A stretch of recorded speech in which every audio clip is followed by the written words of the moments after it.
गौ माता में व्याप्त है। चारों स्थान के वर्तमान में एक बड़ा राजस्थान के ऊपर बहुत बड़ा संकट चल रहा है, गौ माता का संकट चल रहा है।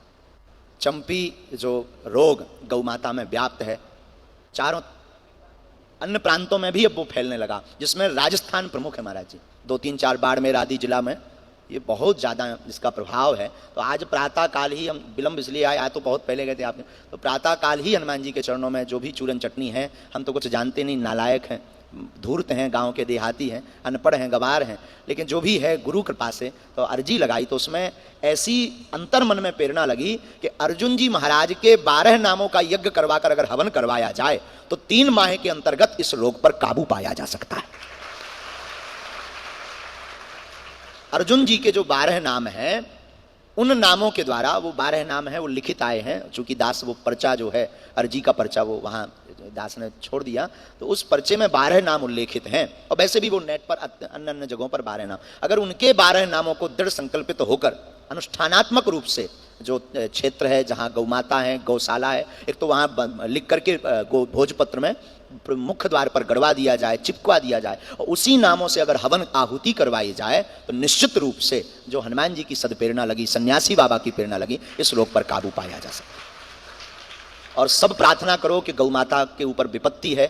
विषय यह है कि सरकार अनेकानेक आयोजनों के लिए, कोई विदेश का कोई पीएम आना हो, उनके लिए अनेकानेक प्रकार के खर्चे करती, लाखों करोड़ों, और आज ये दुर्भाग्य है हमारा और आपका दुर्भाग्य है, हम आप चुप हैं, उसका परिणाम यह है कि कितनी गौ माता कष्ट में है, लेकिन कोई भी सरकार आगे आकर कार्य नहीं कर रही। तो हम आपको ही अब गौ माता के लिए गोपाल बनना पड़ेगा और प्रत्येक भक्त को गौ माता की सेवा करनी चाहिए।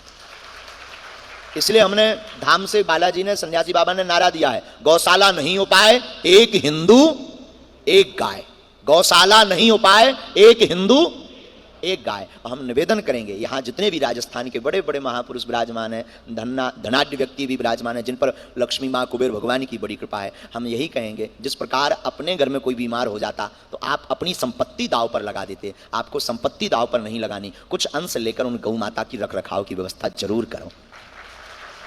तो सब प्रार्थना करो कि गौ माता के ऊपर जो संकट है ये दूर हो। शायद हनुमान जी को इसीलिए यहाँ भेजना था। महाराज जी के हमें दर्शन लिखे थे पूज्य गोरीलाल कुंज वाले महाराज जी, जो वर्तमान के अद्भुत रसकाचार्य महापुरुष हैं, जिनके दर्शन मात्र से ही भक्ति दृढ़ होने लगती है। एक बार की चर्चा हमें याद है, कोई महापुरुष हमें बता रहे थे, महाराज जी अंतर्भाव से इतने भगवान के प्रिया प्रीतम जी के सन्निकट पहुँच जाते हैं कि पूरे एकदम गीले थे, मानसी पूजा करके जब उठे एकदम गीले थे। तो किसी ने पूछा कि ये क्या हुआ है महाराज जी, तो किसी ने बताया आज महाराज जी प्रिया प्रीतम को नौका जल विहार करवा रहे थे। इतनी अद्भुत लीलाएं पूज्य महाराज जी की वर्तमान युग के रसकाचार हैं, जिनके मात्र दर्शन करने से ठाकुर जी की भक्ति दृढ़ होती है। ऐसी विभूतियां विराजमान, राजस्थान का ये सौभाग्य है, सीकर जिले का परम सौभाग्य है, और यहाँ जो उपस्थित हैं उनका तो अति सौभाग्य है। तो आओ सब बैठकर गौ माता के लिए हनुमान जी का एक कीर्तन गाकर प्रार्थना करें, फिर हम वाणी को विराम करके